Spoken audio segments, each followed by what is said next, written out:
नमस्कार साथियों, बंटी क्लासेस में आप सभी का स्वागत है। तो आज हम 803 पेपर की क्लास स्टार्ट कर रहे हैं। पहली क्लास होने वाली है साथियों। पहली क्लास पूर्व बाल्यावस्था परिचर्या एवं शिक्षा, आपकी सब्जेक्ट का नाम है एमपी डीएलएड प्रथम वर्ष वालों की। ठीक है, फर्स्ट ईयर वाले स्टूडेंट की पहली क्लास स्टार्ट हो रही है 803 पेपर की।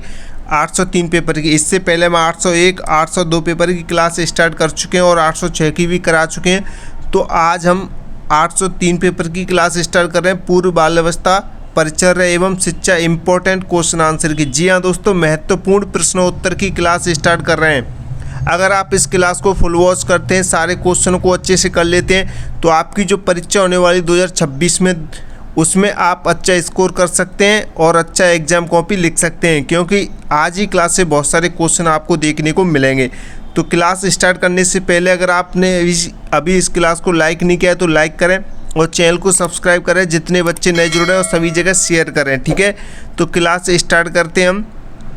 पहला क्वेश्चन देखेंगे, अभिभावक शिक्षक संघ यानी कि पीटीए की असफलता के कारण लिखिए। असफलता के कारण बताने, पीटीए जो स्कूल में पीटीए होता है उसके असफलता के कारण क्या हो सकते हैं वो आपको बताने हैं। मैं आपको बताऊंगा, शॉर्ट में आंसर दूंगा, सारे क्वेश्चन आपको शॉर्ट में कराऊंगा, अच्छे से आसान भाषा सरल में। ठीक है, एकदम स्पष्ट क्लियर से आपको क्वेश्चन को समझना, उसके बाद आंसर देना है। ठीक है, सबसे पहले समझेंगे पीटीए होता क्या है, अभिभावक संघ, अभिभावक शिक्षक संघ होता क्या है। ठीक है, तो अभिभावक शिक्षक संघ का उद्देश्य स्कूल और अभिभावकों के बीच सहयोग बढ़ाना होता है, लेकिन कई कारणों से यह सफल नहीं हो पाता है। कई सारे कारण हो सकते हैं इसकी सफलता के पीछे। ठीक है, असफलता के पीछे, तो हम असफलता के प्रमुख कारणों को जानेंगे। असफलता के कारण बताने हम पीटीए के। ठीक है, इंपॉर्टेंट क्वेश्चन आपको अच्छे से करना है। तो असफलता के प्रमुख कारण देखेंगे, पीटीए की असफलता के प्रमुख कारण। सबसे पहला कारण है अभिभावकों की कम भागीदारी। अभिभावकों की कम भागीदारी यानी कई अभिभावक मीटिंग में नहीं आते या रुचि नहीं लेते हैं। स्कूल में जब पीटीए होता है तो कई सारे अभिभावक, पेरेंट्स को बुलाया जाता है, बच्चों से कहा जाता है कि अपने माता पिता को कल लेके आना, पीटीए मीटिंग है। तो कई सारे अभिभावक ऐसे हैं जो मीटिंग में नहीं आ पाते हैं और उन्हें इंटरेस्ट नहीं होता है, वो नहीं आ पाते, रुचि के अकॉर्डिंग भी नहीं आ पाते। तो पहला कारण ये हो सकता है असफलता का। ठीक है, दूसरा कारण होता है संचार की कमी, यानी शिक्षक और अभिभावकों के बीच सही संवाद नहीं होता है। शिक्षक यानी कि कई सारे माता पिता अनएजुकेटेड होते हैं, यानी कि पढ़े लिखे नहीं होते हैं, तो वो शिक्षकों की बात को नहीं समझ पाते हैं सही ढंग से, तो वो स्कूल में नहीं आ पाते, उनके बीच जो संवाद है वो सही नहीं हो पाता, यानी बातचीत सही नहीं हो पाती है। ठीक है, तीसरा पॉइंट देखेंगे, आपको अपनी तरफ से भी ऐसे ही लिखना है, कुछ शब्द अपनी तरफ से एक्स्ट्रा जोड़ के लिखें, आम लैंग्वेज में लिखें, अपनी भाषा में लिखें, आपको अच्छा नंबर मिलेगा। ठीक है, एग्जामिनर भी खुश होगा। तो तीसरा है जागरूकता की कमी। अभिभावकों को पीटीए के महत्व और उद्देश्य की जानकारी नहीं होती है, उन्हें पता ही नहीं कि पीटीए से क्या होता है, पीटीए क्या होता है, तो वो स्कूल नहीं आ पाते, पीटीए मीटिंग अटेंड नहीं कर पाते। एक ये कारण होता है। चौथा, समय की कमी। कामकाजी अभिभावक समय नहीं निकाल पाते, यानी कि जिन बच्चों के माता पिता किसान हैं, ज़्यादातर गांव में किसान ही होते हैं, तो वो टाइम नहीं निकाल पाते, अपने कामों में बिजी रहते हैं, खेती के कामों में या अन्य किसी कामों में, तो वो समय के कारण, यानी समय का अभाव होने के कारण वो पीटीए मीटिंग अटेंड नहीं कर पाते हैं। ठीक है, चौथा पॉइंट क्लियर आपका। अब पांचवा पॉइंट देखें, उचित योजना और नेतृत्व का अभाव, यानी कि मीटिंग ठीक से आयोजित नहीं होती है या नेतृत्व कमज़ोर होता है। और पांचवा पॉइंट देखें, सहयोग की कमी, शिक्षक और अभिभावक एक दूसरे का सहयोग नहीं करते हैं। ठीक है, तो ये भी एक पॉइंट हो सकता है। और निष्कर्ष में आप देख सकते हैं, पीटीए की सफलता के लिए अच्छा संवाद, सहयोग और सक्रिय भागीदारी आवश्यक होती है। ठीक है, क्लियर, आपको ये पॉइंट अच्छे से ध्यान रखने। असफलता के कारण है जो पीटीए के असफलता के कारण। ठीक है, अब नेक्स्ट क्वेश्चन देखते हैं। नेक्स्ट क्वेश्चन स्टार्ट करने से पहले मैं आपको एक जानकारी दूंगा, सबसे इम्पोर्टेंट है। अगर आप अच्छा स्कोर करना चाहते हैं, अच्छे नंबरों से पास होना चाहते हैं एमपी डीएलएड में, तो आपको बंटी क्लासेस के नोट्स खरीद लेने चाहिए, परचेस कर लेने चाहिए, क्योंकि ये मौका आपको बार बार नहीं मिलेगा। इंपॉर्टेंट क्वेश्चन आंसर खरीद लो भाई। नंबर नोट कर लो, 72 40 28 72 81। ये हमारा व्हाट्सअप नंबर है। आप इस नंबर पे व्हाट्सअप मैसेज करें कि सर हमें नोट्स चाहिए, फर्स्ट ईयर के सेकंड ईयर के आपको नोट्स मिल जाएंगे। आप उन नोट्स को पढ़ें, नोट्स में इंपॉर्टेंट क्वेश्चन आंसर है, और इस क्लास को देखें। अगर आप 1-2 बार नोट्स पढ़ते हैं, 1-2 बार इस क्लास को देखते हैं ना, तो आपके सारे क्वेश्चन एकदम क्लियर हो जाएंगे और आप अच्छा नंबर प्राप्त कर लेंगे एग्जाम में। ठीक है, आपको सबसे पहले क्वेश्चन को समझना है, क्वेश्चन क्या कह रहा है, उसके बाद आपको आंसर देना है। तो इसमें क्वेश्चन कह रहा है SOS ग्राम के उद्देश्य लिखिए।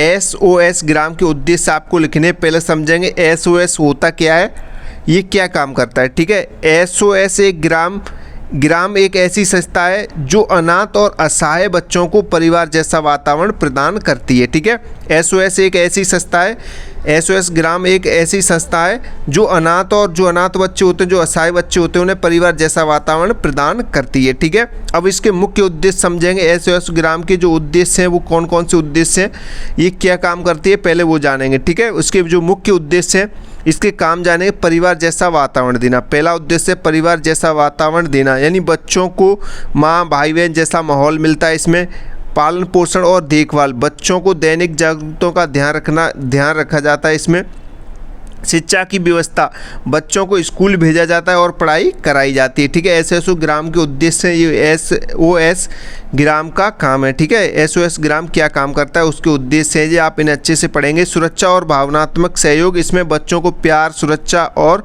भावनात्मक सहारा मिलता है। स्वावलंबी बनाना, यानी बच्चों को ऐसा बनाया जाता है कि वे भविष्य में आत्मनिर्भर हो सके, अपने आप जो भी काम करें वो अपने आप करके अपने आप पे निर्भर रह के करें। ठीक है, निष्कर्ष देखें, SOS ग्राम बच्चों के सर्वांगीण विकास और उज्जवल भविष्य के लिए कार्य करता है। ठीक है, SOS क्या काम करता है, वो बच्चों के भविष्य में सर्वांगीण विकास और उज्जवल भविष्य के लिए कार्य करता है। ठीक है, क्लियर। नेक्स्ट क्वेश्चन देखें। भाई आपने अभी तक क्लास को लाइक नहीं किया है, बहुत कम लाइक आ रहे हैं, लाइक करो। सबसे पहले आप लाइक करो यार। लाइक करने में क्या जाता है, बस लाइक वाला बटन दबाना। अगर आप लाइक करोगे तो मैं भी लगेगा कि बच्चे हमारी क्लासेस देख रहे हैं, हमें अच्छे से देख रहे हैं क्लास को, तो हमें नेक्स्ट क्लास लानी चाहिए। आप लाइक नहीं करते तो हम क्लास कैसे लाएंगे, आप ही बताइए। आप लाइक करोगे, हमें मोटिवेट्स मिलेगी कि बच्चे हमारी क्लास पसंद कर रहे हैं, देख रहे हैं, हम आपके लिए इतने इंपॉर्टेंट क्वेश्चन आंसर लेके आ रहे हैं। आपको हम जो क्वेश्चन करा रहे हैं वो कहीं नहीं मिलेंगे, ये सिर्फ एग्जाम पेपर में देखने को मिलेंगे, क्योंकि हम आपको इंपॉर्टेंट करा रहे हैं भाई, फालतू वाला कुछ नहीं कराते, इंपॉर्टेंट कराते हैं कि कम समय में आप अच्छा पढ़ के अच्छा स्कोर कर सके। ठीक है, फालतू पढ़ाने के लिए तो बहुत सारे क्वेश्चन हम आपके लिए लेके आ सकते हैं, लेकिन हम लाते हैं सिर्फ और सिर्फ इम्पोर्टेंट। ठीक है, और जो नए स्टूडेंट है वो सब्सक्राइब करें, बेल आइकन और रखें इंपॉर्टेंट क्लास देखने के लिए और हर एक जानकारी सबसे पहले पाने के लिए MPDLED की। तो तीसरा क्वेश्चन कह रहा है राष्ट्रीय पाठ्यचर्या रूपरेखा। राष्ट्रीय पाठ्यचर्या रूपरेखा यानी कि NCEP के उद्देश्य लिखिए। ये इंपॉर्टेंट है, ये कई बार पूछा गया है। तो राष्ट्रीय पाठ्यचर्या रूपरेखा NCEP का उद्देश्य शिक्षा को बेहतर और सरल बाल केंद्रित बनाना होता है। ठीक है, अब इसके मुख्य उद्देश्य जानेंगे। मुख्य उद्देश्य है बाल केंद्रित शिक्षा को बढ़ावा देना। इसमें शिक्षा बच्चे की रुचि और आवश्यकता के अनुसार होनी चाहिए। समझ आधारित शिक्षा, रटने के बजाय समझ पर जोर दिया जाना चाहिए। रचनात्मकता और सोच का विकास, यानी कि बच्चों में नई चीज़ें सोचने और बनाने की क्षमता बढ़नी चाहिए। ठीक है, तो ये किसके उद्देश्य हैं, ये NCEP यानी कि राष्ट्रीय पाठ्यचर्या रूपरेखा के उद्देश्य। ठीक है, नेक्स्ट देखें।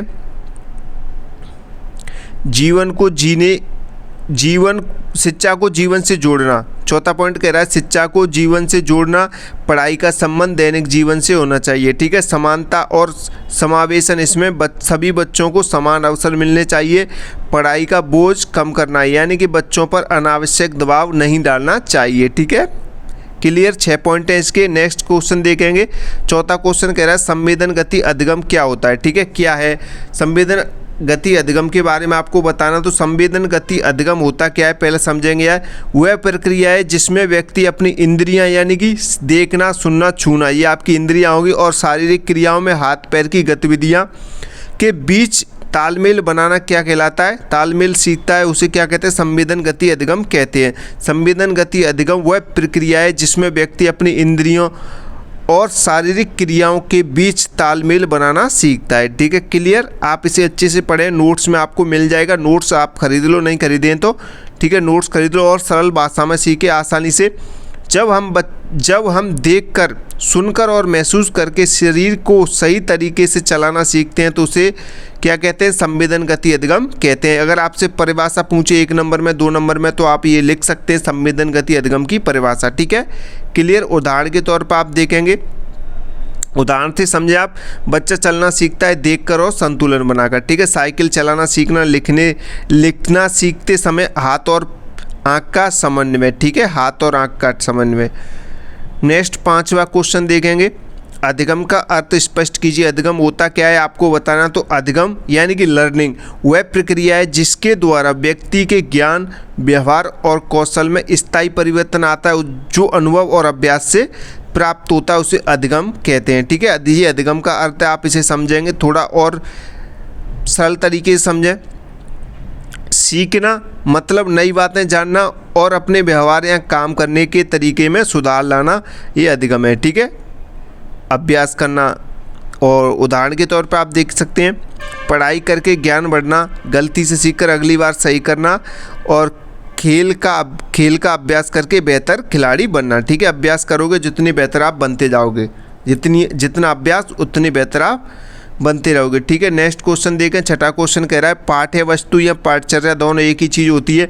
तो पाठ्य वस्तु या पाठचर्या क्या होती है उसी के बारे में आपको बताना है। तो पाठचर्या के बारे में बात करें या पाठ्य वस्तु के बारे में बात करें, तो पाठचर्या वह संपूर्ण योजना है जिसमें विद्यालय में पढ़ाए जाने वाले विषय, गतिविधियां और अनुभव शामिल होते हैं। ठीक है, थोड़ा सरल तरीके से जानेंगे। स्कूल में बच्चों को क्या पढ़ाया जाएगा, कैसे पढ़ाया जाएगा और किन किन गतिविधियों से सिखाया जाएगा, यही क्या है? यही पाठचर्या है, यही पाठ्य वस्तु है। ठीक है, क्लियर।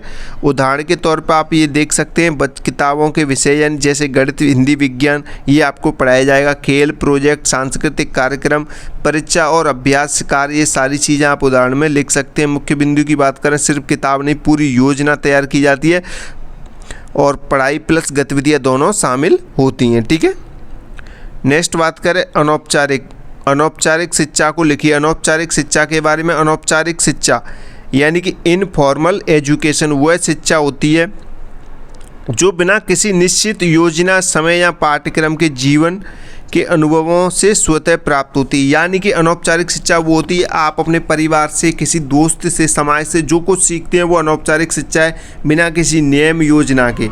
यानी आप किसी भी समय कुछ भी सीख रहे हैं, किसी से कोई भी जानकारी ले रहे हैं, मोबाइल से, इंटरनेट से, कोई भी जानकारी, परिवार से, अपने मित्र से, समाज से, ये सारी की सारी क्या अनौपचारिक है, जो बिना किसी योजना के, बिना किसी नियम के ली जाती है। ठीक है, अनौपचारिक शिक्षा होती है। सरल तरीके से समझेंगे, थोड़ा और सरल तरीके से समझेंगे। जो सीख हम घर, समाज या आसपास के वातावरण से बिना स्कूल गए, वही अनौपचारिक शिक्षा है। ठीक है, यानी कि जो कुछ आप सीखते हैं अपने घर, समाज, आसपास के वातावरण, अपने मित्र, परिवार से बिना स्कूल गए, ठीक है, बिना स्कूल गए सीखते हैं आप, वो अनौपचारिक शिक्षा कहलाती है। अगर आप यहीं औपचारिक शिक्षा की बात करें, आपको क्लियर कर देता हूँ। औपचारिक शिक्षा अगर आपसे क्वेश्चन पूछता है तो आपको कैसे लिखना है। जो कुछ आप सीखते हैं स्कूल से सीखते हैं, जैसे नियम के अनुसार सीखते हैं, योजना बनाकर सीखते हैं, तो वो औपचारिक शिक्षा होती है। ठीक है, नियम व्यवस्था तरीके से सिखाई जाती है, वो से औपचारिक शिक्षा कहते हैं। और जो बिना किसी नियम या क्रमबद्ध तरीके से वैसे ही सीख लेते हैं आप किसी से भी, किसी भी समय, तो वो अनौपचारिक शिक्षा होती है। उदाहरण के तौर पे आप देख सकते हैं, अनौपचारिक शिक्षा के उदाहरण देख सकते हैं। माता पिता से अच्छे से संस्कार सीखना, दोस्तों से व्यवहार सीखना, टीवी, इंटरनेट से जानकारी लेना, ये आपकी अनौपचारिक शिक्षा हो जाएगी। ठीक है,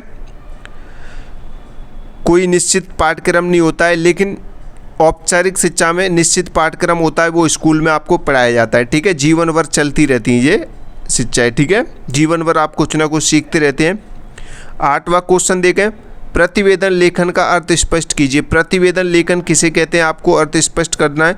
प्रतिवेदन लेखन यानी रिपोर्ट राइटिंग वह प्रक्रिया है जिसमें किसी घटना, कार्य या विषय की सच्ची और व्यवस्थित जानकारी लिखित रूप से प्रस्तुत की जाती है, उसे प्रतिवेदन लेखन कहते हैं। ठीक है, क्लियर। आपको ये सारे क्वेश्चन इंपॉर्टेंट है भाई, मैं जो करा रहा हूँ वो पहले भी आ चुके हैं, मैं आपको बता रहा हूँ। ये सारे क्वेश्चन आपको अच्छे से समझ के करने हैं। पहले क्वेश्चन को समझिए, क्वेश्चन क्या कह रहा है, उसके बाद आप आंसर को समझ गए तो आप तभी एग्जाम में लिख पाएंगे। अगर आपको क्वेश्चन समझ नहीं आया, आंसर समझ नहीं आया, तो आप एग्जाम में नहीं लिख पाओगे। आप इनको रटना नहीं है आपको कि रट के लिख देंगे, रटोगे तो आप बिल्कुल नहीं लिख पाओगे, क्योंकि आपको सेम टू सेम नहीं लिखना होता है वहाँ पे, क्योंकि वहाँ पे शब्द सीमा अकॉर्डिंग लिखना होता है, शब्द सीमा के अनुसार। 2 नंबर के क्वेश्चन आपसे पूछ रहा है तो उसमें आपको 30 शब्द लिखने, 30-35 लिख सकते हैं। 4 नंबर के में 60 या 70 शब्द लिख सकते हैं। अब 5 नंबर से ये क्वेश्चन पूछा गया है तो आपको कम से कम 150 शब्द लिखने होंगे, यानी कि 2 से 2.5 पेज लिखना होगा। ठीक है, क्लियर? थोड़ा और सरल तरीके से समझेंगे, किसी घटना या काम के बारे में पूरी और सही जानकारी लिखना ही प्रतिवेदन लेखन कहलाता है। ठीक है, उदाहरण के तौर पर आप देखेंगे, स्कूल के वार्षिक कार्यक्रम की रिपोर्ट तैयार करना, किसी सर्वे या प्रोजेक्ट की रिपोर्ट बनाना। ठीक है, एग्जाम टेस्ट में आप देखेंगे तथ्यात्मक सच्ची जानकारी होनी चाहिए और क्रमबद्ध स्पष्ट जानकारी होनी चाहिए। ठीक है, अब नेक्स्ट क्वेश्चन देखें, इंपॉर्टेंट है भैया, मैं ले इंपॉर्टेंट लिख देता हूँ इसके आगे। इंपॉर्टेंट है पोर्टफोलियो, ये किसी भी सब्जेक्ट में आपसे पूछा जा सकता है, 801, 802, 803, 804, क्योंकि ये इंपॉर्टेंट है। ठीक है, सारी सब्जेक्ट एक दूसरे से रिलेटेड होती हैं, कई बार बता चुके हैं। आप सारी सब्जेक्ट तैयार कर लेते हो तभी आप अच्छा स्कोर कर सकते हैं, अच्छे नंबर से पास हो सकते हैं। ठीक है, समझेंगे पोर्टफोलियो होता क्या है। पोर्टफोलियो छात्र के कार्य, उपलब्धियों, प्रगति और सीखने की प्रक्रिया का व्यवस्थित संग्रह होता है, जिसे समय समय पर एकत्र किया जाता है। ठीक है, एकत्रित किया जाता है, यानी कि एक स्टूडेंट का सारा डाटा रखा जाता है। इसमें थोड़ा और आसान तरीके से समझेंगे, यह एक ऐसी फाइल या फोल्डर होता है जिसमें छात्र के अच्छे कार्य, प्रोजेक्ट, टेस्ट और गतिविधियां रखी जाती हैं ताकि उसकी प्रगति देखी जा सके। यानी कि बच्चा का लेवल कैसा है, इससे पहले कैसा था, अब इसके बाद कितना सुधार आया, वो सारी चीज़ें देखी जाती है इसमें। ठीक है, पोर्टफोलियो में इसकी मुख्य विशेषताओं के बारे में बात करें तो, यानी कि आपसे मुख्य विशेषता भी पूछ सकता है पोर्टफोलियो की, तो छात्र की प्रगति यानी प्रोग्रेस को दर्शाता है क्या पोर्टफोलियो। ठीक है, इसमें विभिन्न प्रकार के कार्यक्रम शामिल होते हैं, कार्य शामिल होते हैं। यह निरंतर मूल्यांकन में सहायक होता है। ठीक है, और छात्र की रचनात्मकता यानी क्रिएटिविटी को दिखाता है। तो ये इसकी विशेषताएँ, आपको इनको ध्यान रखना है। ठीक है, उदाहरण के तौर पे आप ये देख सकते हैं, हिंदी और गणित की कॉपियाँ, ड्राइंग, प्रोजेक्ट, चार्ट और टेस्ट पेपर आदि असाइनमेंट। ठीक है, ये सारी चीज़ें पोर्टफोलियो में रखी जाती हैं बच्चे की। ठीक है, स्टूडेंट की। अब नेक्स्ट क्वेश्चन देखें, परिवार को परिभाषित कीजिए। परिवार होता क्या है, आपको परिभाषित करना है। परिवार यानी कि फैमिली के बारे में आपको लिखना है। 2 या 3 नंबर का क्वेश्चन आपसे पूछ सकता है। पूर्व बाल्यावस्था की बात हो रही तो इसमें सारे क्वेश्चन आएंगे। ठीक है, पूर्व बाल्यावस्था से रिलेटेड सारे क्वेश्चन आएंगे। परिचर्या एवं शिक्षा सब्जेक्ट का नाम है तो सारे क्वेश्चन उसी से रिलेटेड आएंगे। ठीक है, ये सारे क्वेश्चन आप पर आते हैं लेकिन आपको समझ नहीं है, आपने कभी समझा नहीं है इन क्वेश्चनों को। अगर आप इन क्वेश्चनों को समझते हैं तो आप एक भी क्वेश्चन नहीं छोड़ पाएंगे अपने पेपर में। ठीक है, अगर पेपर में क्वेश्चन छोड़ के आओगे तो आप फेल भी हो सकते हैं, इसलिए आपको समझना है, एक भी क्वेश्चन छोड़ना नहीं है। ठीक है, बात करें परिवार की तो परिवार जो क्वेश्चन हमारा फैमिली से रिलेटेड, परिवार होता क्या है, तो परिवार समाज की सबसे छोटी इकाई है जिसमें माता पिता, बच्चे और अन्य सदस्य मिलकर प्रेम, सहयोग और सुरक्षा के साथ रहते हैं। ये परिवार की परिभाषा है, छोटी सी, आप इसे देखेंगे, अच्छे से पढ़ेंगे। ठीक है, और परिवार की मुख्य विशेषताओं के बारे में जानें तो परिवार की जो मुख्य विशेषताएं देखें, प्रेम और स्नेह का वातावरण होता है कहाँ पे, परिवार में। ठीक है, सुरक्षा और देखभाल प्रदान करता है, कौन करता है, परिवार। परिवार एक इंसान से नहीं बनता, एक व्यक्ति से नहीं बनता है, परिवार में बहुत सारे सदस्य होते हैं। ठीक है, एक सदस्य नहीं होता है परिवार में, दादा दादी, मम्मी पापा, ताऊ ताई, चाची चाचा, भैया भाभी, सारे रिलेटिव्स कहाँ होते हैं, परिवार में होते हैं। ठीक है, तो वहाँ से हमें बहुत कुछ सीखने को मिलता है। बच्चों को संस्कार और नैतिक शिक्षा देता है, कौन देता है, परिवार देता है। ठीक है, सामाजिक जीवन की पहली शिक्षा यहीं से मिलती है। ठीक है, सामाजिक जीवन की पहली शिक्षा कहाँ से मिलती है, परिवार से मिलती है। ठीक है, तो ये मुख्य विशेषताएं किसकी, परिवार की। उदाहरण के तौर पे देखें, आप उदाहरण में ये चीज़ें लिख सकते हैं, माता पिता बच्चों को सही गलतियाँ का ज्ञान देते हैं। परिवार में रहकर बच्चा बोलना, चलना और व्यवहार सीखता है। ठीक है, क्योंकि परिवार में सभी तरह के सदस्य होते हैं तो उनसे कुछ ना कुछ सीखने को मिलता है। और आपने अभी तक क्लास को लाइक नहीं किया है, मैं आपकी लाइक्स देख रहा हूँ, आप लाइक ही नहीं कर रहे हो। बताओ, इतने बच्चे जुड़ रहे हैं, लाइक करने में क्या जाता है, लाइक वाला बटन दबाओ भाई यार। अगर आप लाइक करोगे तो हमें भी लगेगा कि आप हमारी क्लास पसंद कर रहे हैं, तभी तो हम आपके लिए क्लास लेके आएंगे। नेक्स्ट अगर आप लाइक नहीं करोगे तो हम आपके लिए क्लास कैसे लेके आएंगे। इसलिए आप लाइक करें क्लास को, ठीक है, लाइक करो और चैनल को सब्सक्राइब करो जितने भी स्टूडेंट नए जुड़ रहे हैं। और क्लास अच्छी लगे तो भाई थैंक यू वगैरह बोल देना, क्लास को कमेंट भी करना यार, कमेंट करो प्यारी प्यारी सी, ताकि और बच्चे जुड़े हमसे, और शेयर करो, ठीक है। और नोट्स लेना मत भूलो भाई, मैं फिर बोल रहा हूँ, नोट्स के लिए एक बार और नंबर नोट करो, 72 40 28 72 81, ये व्हाट्सअप नंबर है, व्हाट्सअप नोट कर लो भैया, व्हाट्सअप पे मैसेज करो, नोट्स परचेज कर लो, नहीं तो बाद में पछताओगे। कम समय बचा है, 30 दिन में पढ़ना है आपको सारे सब्जेक्ट को, नहीं तो फेल हो जाओगे तो बाद में पछताते रहोगे, ठीक है। 72 40 28 72 81 व्हाट्सअप नंबर है, नोट कर लो, ठीक है। चलिए आगे बढ़ते हुए नेक्स्ट क्वेश्चन देखते हैं। विद्यालय यानी कि स्कूल, पहले हमने परिवार की बात की थी, अब स्कूल के बारे में आपसे क्वेश्चन पूछा गया है, विद्यालय क्या होता है, तो विद्यालय के बारे में लिखिए या विद्यालय को परिभाषित कीजिए, ऐसे आपसे क्वेश्चन पूछ सकता है, ठीक है।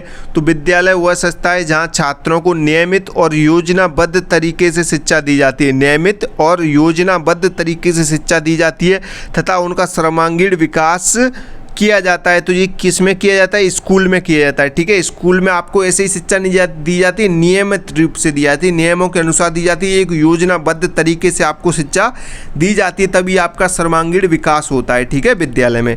क्लियर। और इसकी विशेषताएं देखेंगे, विद्यालय की जो मुख्य विशेषताएं देखें, औपचारिक शिक्षा प्रदान होती है, कहाँ पे, विद्यालय में। अगर परिवार समाज की बात करें तो वहाँ पे अनौपचारिक शिक्षा प्राप्त होती है, विद्यालय की बात हो रही है तो औपचारिक शिक्षा प्रदान की जाती है, ठीक है। शिक्षक और छात्र का संगठित वातावरण होता है, ठीक है। अनुशासन और नियम का पालन होता है विद्यालय में, बौद्धिक शारीरिक और सामाजिक विकास होता है, ठीक है। तो आप ये 4-5 पॉइंट हमने बताए, ये आप लिखें, विशेषता पूछे तो परिवार की, ठीक है। परिवार से रिलेटेड क्वेश्चन आए फिर भी आप ये सारी चीज़ें लिख के आपको पूरा नंबर मिलेगा। उदाहरण के तौर पे आप लिख सकते हैं, कक्षा में पढ़ाई, खेलकूद, सांस्कृतिक कार्यक्रम किए जाते हैं, ठीक है।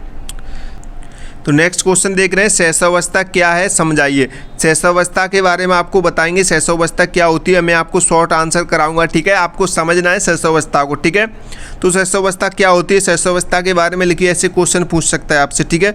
तो जन्म से लगभग 2 वर्ष तक की आयु को शैशवावस्था कहा जाता है। यह मानव जीवन की सबसे प्रारंभिक अवस्था होती है जिसमें बच्चे का विकास बहुत तेज़ी से होता है। समझिएगा, जन्म से लेकर लगभग 2 वर्ष तक की आयु को क्या कहते हैं, शैशवावस्था कहते हैं, ठीक है। यह मानव जीवन की सबसे प्रारंभिक यानी कि पहली अवस्था होती है जिसमें बच्चे का विकास कैसे होता है, बहुत तेज़ी से होता है। शैशवावस्था में बच्चे का विकास कैसे होता है, बहुत तेज़ी से होता है, ठीक है, बहुत तेज़ गति से होता है, ये आपको समझ लेना है, ठीक है। और मैं अब आपको बात करूँ, शैशवावस्था 0 से 5 वर्ष तक के भी ऑप्शन आते हैं, तो ये भी कर सकते हैं, 0 से 2 वर्ष नहीं हो तो 0 से 5 वर्ष तक की, ठीक है। इसकी मुख्य विशेषताएं देखें, जो शैशवावस्था होती है उसमें कौन कौन सी विशेषताएं होती हैं। तेज शारीरिक विकास, शैशवावस्था में तेज गति से विकास होता है, शारीरिक विकास होता है। इस अवस्था में बच्चे का वजन और लंबाई तेजी से बढ़ते हैं। इंद्रियों का विकास यानी कि बच्चा धीरे धीरे देखना, सुनना और पहचानना सीखता है। चलना और बोलना, इसमें पहले रेंगना, फिर खड़ा होना और चलना सीखता है, ठीक है। छोटे बच्चे होते हैं वो, ठीक है, छोटे शब्द बोलना सीखता है बच्चा इसमें। और माता पिता पर निर्भरता यानी कि बच्चा पूरी तरह माता पिता पर ही निर्भर रहता है, ठीक है। छोटा बच्चा होता है वो माता पिता पर ही निर्भर रहता है। भावनात्मक जुड़ाव, बच्चे का माता पिता से प्रेम और लगाव महसूस करता है, ठीक है। बच्चा क्या करता है, माता पिता से प्रेम और लगाव महसूस करता है, सबसे ज़्यादा माता से करता है, अपनी मम्मी से करता है, ठीक है। नेक्स्ट क्वेश्चन देखें, बाल्यावस्था को स्पष्ट कीजिए। बाल्यावस्था के बारे में, लगभग 2 वर्ष से 12 वर्ष तक की आयु को बाल्यावस्था कहा जाता है। यह सीखने और व्यक्तित्व विकास की महत्वपूर्ण अवस्था होती है। मैं आपको बताऊं, इसमें भी आपकी पूर्व बाल्यावस्था, उत्तर बाल्यावस्था होती है। 2 वर्ष से लेकर 6 वर्ष तक की जो अवस्था होती है उसे पूर्व बाल्यावस्था कहते हैं, ठीक है, पूर्व बाल्यावस्था कहते हैं। इसके आगे पूर्व और लगा देंगे, पूर्व बाल्यावस्था कहते हैं। और 6 वर्ष से जो 12 वर्ष होती है उसे उत्तर बाल्यावस्था कहते हैं, ठीक है। अगर आपसे पूछता है क्वेश्चन में कि बाल्यावस्था की आयु बताइए, तो ऑप्शन में अगर 6 से 12 तो आप 6 से 12 करेंगे, ठीक है, 6 से 12 करेंगे। पूर्व बाल्यावस्था पूछता है तो 2 से 6 करेंगे ऑप्शन में, ठीक है। 2 से 12 नहीं करेंगे क्योंकि ज़्यादातर ऑप्शन यही माना जाता है 6 से 12 वर्ष बाल्यावस्था का, ठीक है। उत्तर बाल्यावस्था पूछे तो 6 से 12 और पूर्व बाल्यावस्था पूछे तो 2 से 6 वर्ष, ठीक है, क्लियर। अब इसकी विशेषता के बारे में बात करें, इसकी मुख्य विशेषताएं देखेंगे। सीखने की अधिक क्षमता, बाल्यावस्था में सीखने की अधिक क्षमता होती है बच्चों में, बच्चा जल्दी जल्दी नई बातें सीखता है। भाषा और सोचने का विकास, सही ढंग से बोलना, समझना और सोचने की क्षमता बढ़ती है। किस में बढ़ती है? बाल्यावस्था में। ठीक है, बाल्यावस्था की आयु में। खेल कूद में रुचि, बच्चा खेल कूद में रुचि लेता है, बच्चा खेल के माध्यम से बहुत कुछ सीखता है। ठीक है, क्लियर। चौथी विशेषता देखें, सामाजिक गुणों का विकास, मित्रता, सहयोग, अनुशासन और नियम सीखता है बाल्यावस्था में। ठीक है, बच्चा विद्यालय जीवन की शुरुआत, यानी बच्चा स्कूल जाना शुरू करता है और पढ़ना लिखना सीखता है। किस में सीखता है? ये बाल्यावस्था की आयु में ही सीखता है। ठीक है, बाल्यावस्था में जब बच्चा पहुंचता है तो वो उसकी सीखने की क्षमता कैसी हो जाती है? बढ़ जाती है। ठीक है, तो वो जल्दी जल्दी सीखना स्टार्ट कर देता है। इंपॉर्टेंट क्वेश्चन आंसर भैया कई बार पूछा गया है, 1 नंबर में, 2 नंबर में, 3 नंबर में, कई बार 4 नंबर और 5 नंबर में भी पूछा गया है।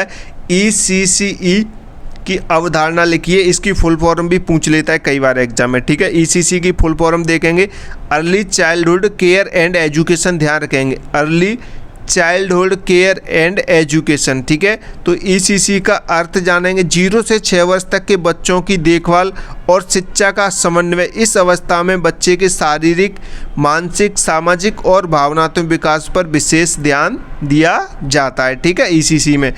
अब इसके मुख्य बिंदु जानेंगे, इनके बिंदुओं के माध्यम से जानेंगे, पॉइंट के माध्यम से। आयु की बात करें, आयु समूह की, तो 0 से 6 वर्ष होता है। देखभाल यानी केयर में इसमें पोषण और स्वस्थ सुरक्षा महसूस होती है।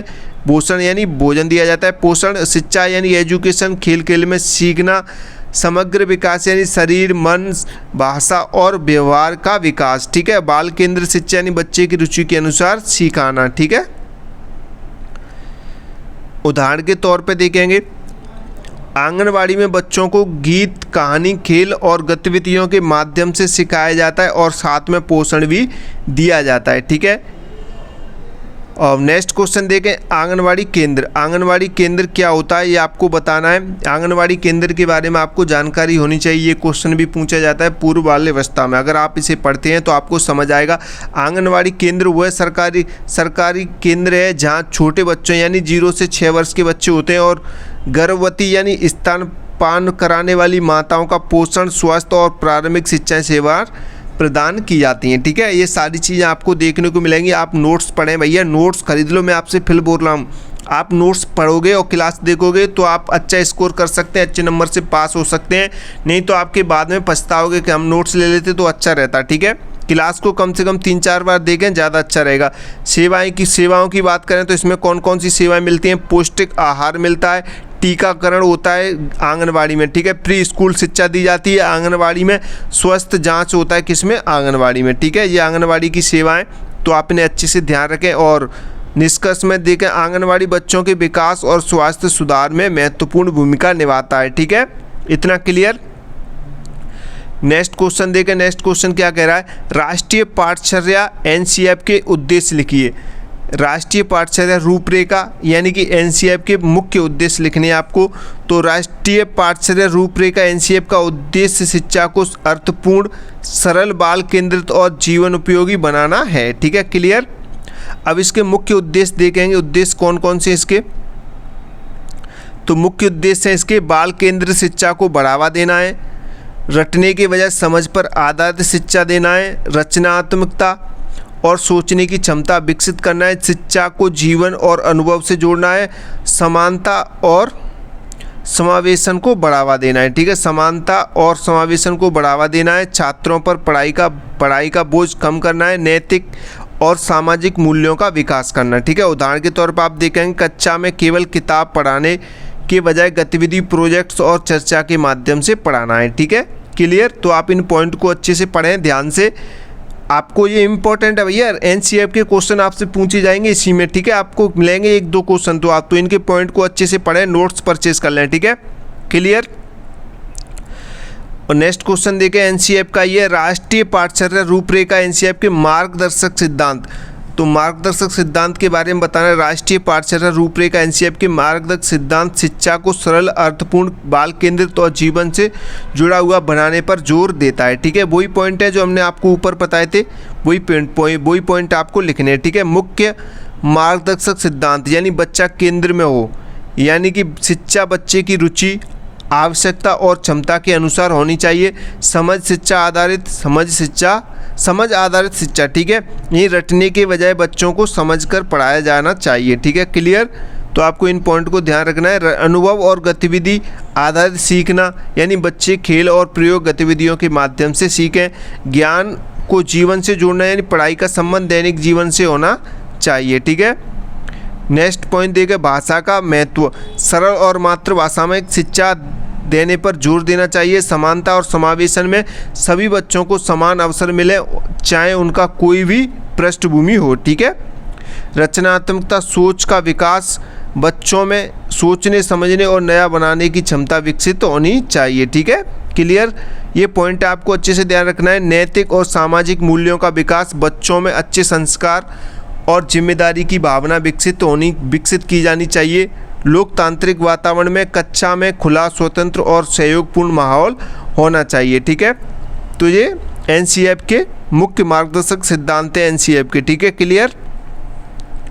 उदाहरण के तौर पर आप यहाँ पे देख सकते हैं, कक्षा में केवल किताब पढ़ाने के बजाय बच्चों को प्रोजेक्ट, चर्चा और गतिविधि के माध्यम से सिखाना, ठीक है, क्लियर। उदाहरण में आप ये लिख सकते हैं। नेक्स्ट क्वेश्चन देखें, बालक कैसे सीखते हैं? बालक सीखते हैं अनुभव, गतिविधि, अनुकरण और सामाजिक संपर्क के माध्यम से सीखते हैं। वे केवल सुनकर नहीं बल्कि करके और देखकर अधिक सीखते हैं, ठीक है। सुनकर नहीं, करके और देखकर अधिक सीखते हैं सुनने की अपेक्षा, ठीक है। तो इसके मुख्य तरीके देखेंगे, बालक कैसे सीखते हैं, तो कौन कौन से तरीके से बच्चा सीखता है वो देखेंगे। खेल में सीखना, खेल के माध्यम से ज्ञान प्राप्त करते हैं। अनुकरण यानी कि बड़ों को देखकर सीखना। अनुभव द्वारा सीखना यानी स्वयं करके सीखना। प्रश्न पूछकर सीखना यानी जिज्ञासा से ज्ञान बढ़ता है, ठीक है। समूह से सीखना है, दोस्तों के साथ मिलकर सीखना, ठीक है, सीखते हैं। तो ये इन पॉइंट के माध्यम से आप देख सकते हैं बच्चे सीखने के तरीके बताए गए हैं।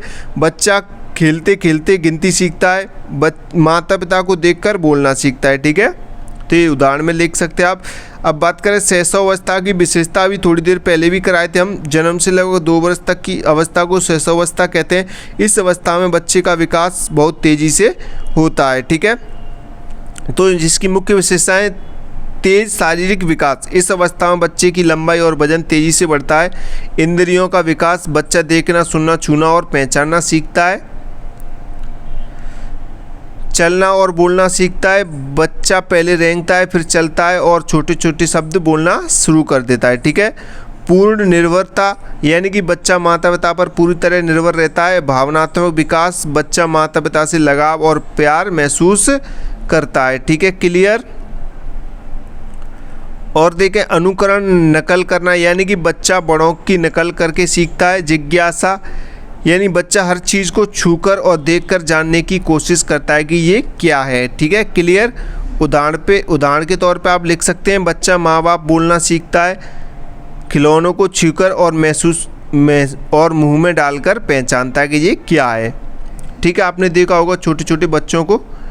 और बाल्यावस्था में नेक्स्ट क्वेश्चन देख रहे हैं, 15वां क्वेश्चन, बाल्यावस्था में शिक्षा का स्पष्ट कीजिए।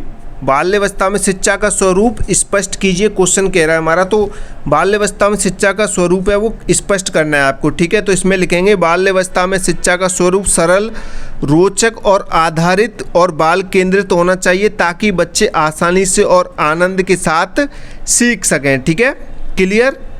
आपको अच्छे से पढ़ना है भाई, नोट्स ले लो। मैं आपसे फिर बोल रहा हूँ, नोट्स के लिए नंबर नोट करें, 72 40 28 72 81 नंबर नोट कर लें और नोट्स ले लो भैया, नोट्स परचेज कर लो। मैं आपसे फिर बोल रहा हूँ क्योंकि बाद में आप पछताओगे। नोट्स में इंपॉर्टेंट क्वेश्चन आंसर पढ़ो, क्लास देखो, ठीक है। क्रैश कोर्स लॉन्च हो चुका है तो कोर्स देखो, कोर्स परचेज करो, क्लास देखो, नोट्स पढ़ो, अच्छा स्कोर होगा आपका, अच्छी परसेंटेज होगी। किसी भी स्टूडेंट को तैयारी के लिए टेंशन नहीं लेनी है। जिसकी तैयारी 0 है वो भी ये क्लास देखकर और नोट्स पढ़ के अच्छी तैयारी कर सकता है, ठीक है। चलिए आगे बढ़ते हैं। क्लास को लाइक करो, अभी तक आपने लाइक नहीं किया है, क्लास को लाइक करो। तो इसकी मुख्य विशेषताएँ देखेंगे। तो पहली विशेषता है खेल आधारित शिक्षा, यानी खेल के माध्यम से सीखना। रुचिकर और आनंददायक में पढ़ाई मज़ेदार होनी चाहिए। गतिविधि आधारित शिक्षण में करके सीखना और सर्वांगीण विकास में शारीरिक, मानसिक, सामाजिक विकास तीनों चारों आएंगे। ठीक है, नेक्स्ट पॉइंट देखें, व्यक्तिगत भिन्नताओं का ध्यान, हर बच्चा अलग होता है, अनुभव आधारित शिक्षा, वास्तविक जीवन से जुड़ी शिक्षा। ठीक है, उदाहरण के तौर पे आप देख सकते हैं, कहानी, चित्र, गीत और खेल के माध्यम से पढ़ाना, समूह गतिविधियों से सहयोग सिखाना। ठीक है, तो ये उदाहरण के तौर पे लिख सकते हैं। नेक्स्ट क्वेश्चन कह रहा है, बाल्यावस्था में विभिन्न संस्थाओं के प्रभाव का वर्णन कीजिए। बाल्यावस्था में विभिन्न संस्थाओं के प्रभाव का वर्णन करना है आपको, तो चलिए करते हैं। बाल्यावस्था लगभग 2 से 12 वर्ष की होती है, उत्तर बाल्यावस्था 6 से 12 वर्ष की होती है और पूर्व बाल्यावस्था 2 या 3 वर्ष से 6 वर्ष की होती है। ठीक है, क्लियर, इतना ध्यान रखेंगे। बाल्यावस्था में बच्चे का विकास कई सामाजिक संस्थाओं के प्रभाव से होता है। ये संस्थाएं बच्चे के व्यवहार, सोच, आदतों और व्यक्तित्व को आकार देती हैं। ठीक है, पहले क्वेश्चन समझेंगे, क्वेश्चन क्या कह रहा है। क्वेश्चन कह रहा है, बाल्यावस्था में विभिन्न संस्थाओं के प्रभाव का वर्णन कीजिए। बाल्यावस्था में कौन कौन सी संस्थाओं का प्रभाव पड़ता है एक बच्चे के जीवन पर। ठीक है, एक बच्चे के ऊपर ये क्वेश्चन कह रहा है। तो बाल्यावस्था में बच्चे का विकास कई सामाजिक संस्थाओं से प्रभाव होता है, यानी कई संस्थाओं का प्रभाव पड़ता है बच्चे पे, जैसे परिवार हो गया, स्कूल हो गया, तो सारी चीज़ें आपको बताएंगे। ठीक है, ये संस्थाएं बच्चे के व्यवहार, सोच, आदतों और व्यक्तित्व को आकार देती है। ठीक है, तो चलिए एक एक करके सारी संस्थाएं देखें। मुख्य संस्थाएं, उनका प्रभाव। सबसे पहले फैमिली, इम्पोर्टेंट, परिवार। ठीक है, बच्चे की पहली शिक्षा यहीं से शुरू होती है। एक बच्चे की पहली शिक्षा कहाँ से शुरू होती है? परिवार से होती है। और बच्चे की पहली जो माँ होती है वो पहली जो गुरु होती है वो माता होती है। ठीक है, माँ होती है। अच्छे संस्कार, भाषा और व्यवहार सीखता है कहाँ से? परिवार से। प्रेम, सुरक्षा और सहयोग का अनुभव करता है कहाँ से करता है? फैमिली यानी कि परिवार से। ठीक है, उदाहरण के तौर पे माता पिता से बच्चा सही गलत का ज्ञान सीखता है। दूसरा, विद्यालय, स्कूल, इसमें औपचारिक शिक्षा प्रदान की जाती है, बच्चा करता है, औपचारिक शिक्षा प्रदान करता है। अनुशासन, नियम और जिम्मेदारी सीखता है बच्चा। बच्चे का बौद्धिक और सामाजिक विकास करता है कौन? विद्यालय। ठीक है, उदाहरण के तौर पे स्कूल में पढ़ाई के खेल और समूह गतिविधियाँ होती हैं। ठीक है, क्लियर। परिवार के बारे में, विद्यालय के बारे में। अब समाज के बारे में। समाज से बच्चा क्या सीखता है? बच्चे को सामाजिक नियम और परंपराएं सिखाता है कौन? समाज। मिलजुल कर रहना और सहयोग करना सिखाता है कौन? समाज, सोसाइटी। ठीक है, पड़ोस और रिश्तेदारों से बच्चा व्यवहार सीखता है। ठीक है, कि हमें एक दूसरे के प्रति कैसा व्यवहार करना चाहिए। अब बात करें पीयर ग्रुप यानी कि मित्र समूह। मित्र समूह यानी कि बच्चा दोस्ती, साझा करना और टीम वर्क सीखता है कहाँ से? मित्र समूह से। आत्मविश्वास और सामाजिक कौशल बढ़ते हैं कहाँ से? मित्र समूह से। ठीक है, दोस्तों के साथ खेलकर सहयोग और प्रतिस्पर्धा सीखता है। क्लियर।